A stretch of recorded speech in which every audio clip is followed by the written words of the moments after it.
Ladies and gentlemen, thank you all so much for being here today, this morning. You know, we've come together on so many occasions for many important announcements since I became Comptroller back in December of 2016.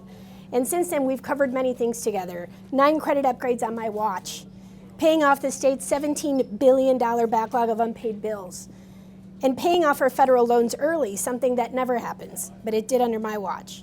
Building our state's rainy day fund up from $48,000, not enough to cover 30 seconds worth of government operations, up from $48,000 to $2.3 billion today.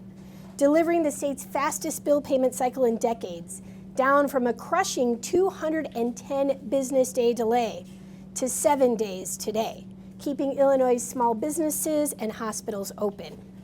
Under my leadership, the Comptroller's Office has shown Illinois and Illinoisans what stability and predictability look like.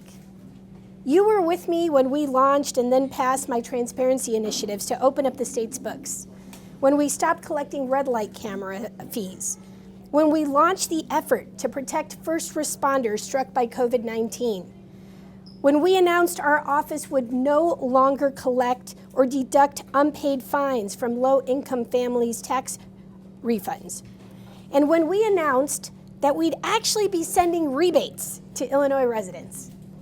We've come together for so many announcements, and today we come together for one more. I am very proud of the work, very, very proud of the work that I've done as your Comptroller. The moment I walked into that office, it was evident that I had the greatest staff in the state, truly, truly dedicating to serving Illinois taxpayers. Never once did I see them take their responsibility to taxpayers lightly, or more importantly, take it for granted. I love my staff, and I'm eternally proud of them. I'm proud that the rating agencies have said that they take comfort from my assurances that the state will always make our debt service payments, and that they appreciate the reports my office generates from my Debt Transparency Act legislation. I'm proud that newspapers around the country, the Seattle Times, the Pittsburgh Post-Gazette, the Tampa Bay Times, they all lauded my COVID-19 spending transparency portal as the gold standard. They said their own states should follow.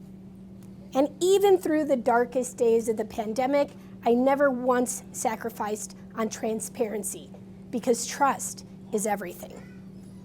I'm proud of the 6 terms that I spent in the state legislature. My decade of experience as a successful bipartisan legislator gave me the confidence, the wherewithal to run for City Clerk of Chicago, the 2nd largest office in the city of Chicago.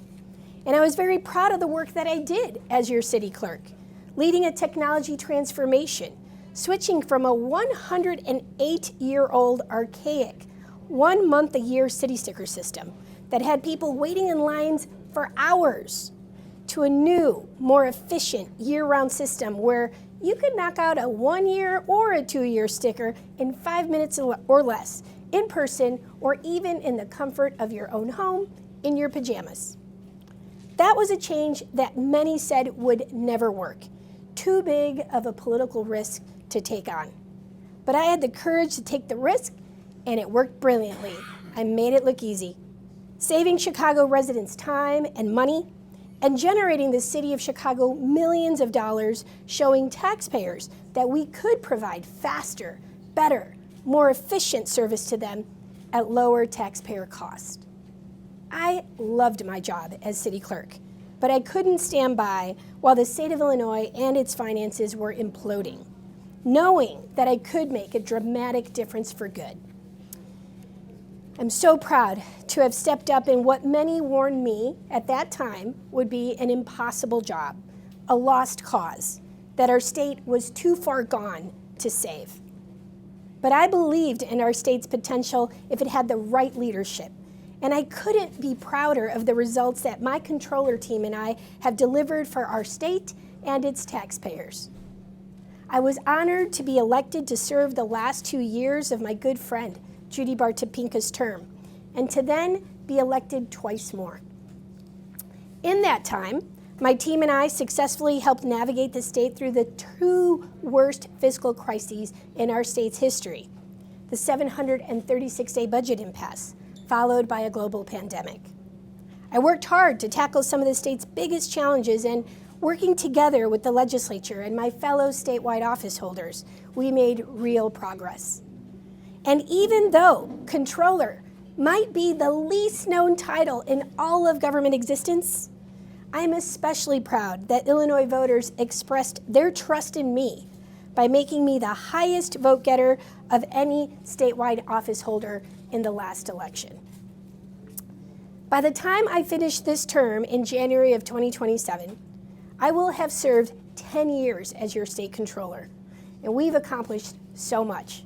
And yes, I could do more in this role.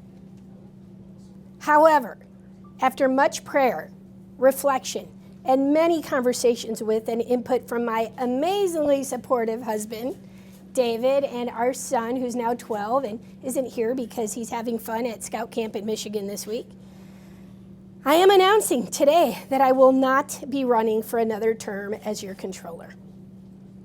I am making this announcement in time for others who might be interested in the job to make their pitches to the Democratic Central Committee at slating this week and before petitions go to print or go live. It's important to me that the next controller of Illinois have the time to prepare, make their case to the voters, and be fully committed to serving their full 4-year term, and I will help their transition in every possible way. To my amazing staff at the Comptroller's office, thank you for the privilege of leading the best team in Illinois state government. You have been the greatest staff I've ever had the gift or the blessing to work with. To the people of Illinois, thank you from the bottom of my heart for putting your trust in me. It's been my truest honor and privilege to serve you in what has been the hardest and most fulfilling job I've had yet. I've always said that I want to serve where I can have the maximum amount of impact. I signed up for the hardest job in Illinois when I ran for controller in 2016, and I delivered on the impossible. I assembled an amazing team, and we got it done. Back then, when the state was metaphorically speaking, on fire, I was told I must have a fireman's complex because rather than run from disaster, I run towards it every time. I'm a problem solver through and through, and my 24-year record in public service reflects that. Now, there's a reason why I chose this restaurant, Los Comales, in Little Village to announce this important life decision. And thank you, Christina, for opening your home. And it's because I was born in Little Village.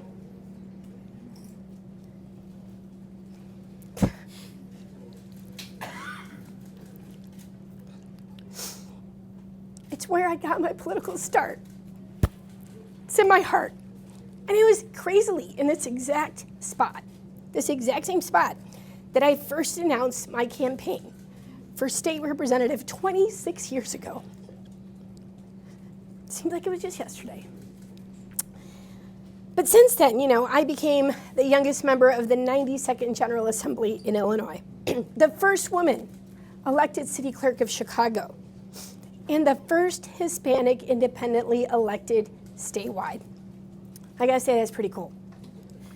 And I'm very, very proud of those accomplishments, but I'm even more proud that I've never forgotten who I am or where I came from. And that's why I chose this place. That's why it's so special to me. Because you know what? At the end of the day, I'm just a neighborhoods girl. So, what's next? Well, I am committed to finishing my term as controller strong. I know I leave the controller's office and our state in a much, much better spot, and I'm definitely not done serving. Moving forward, I'm going to figure out what the right move is for our family, for our city, and for our state. Find out where I'm needed most. What's that next biggest challenge that I need to take on? Because no challenge is too big as far as I'm concerned. And when I decide what that is, then you better believe I'll be all in, because I'll be the best person and the right person for the job. So stay tuned And I just want to say thank you to all of you for the many years of covering me from when I first started here to where I am saying this is the end of the run for Comptroller. But I want to thank you for being here. And I want you to know as well, each and every one of you, that it's been my pleasure to serve you in those different capacities as well.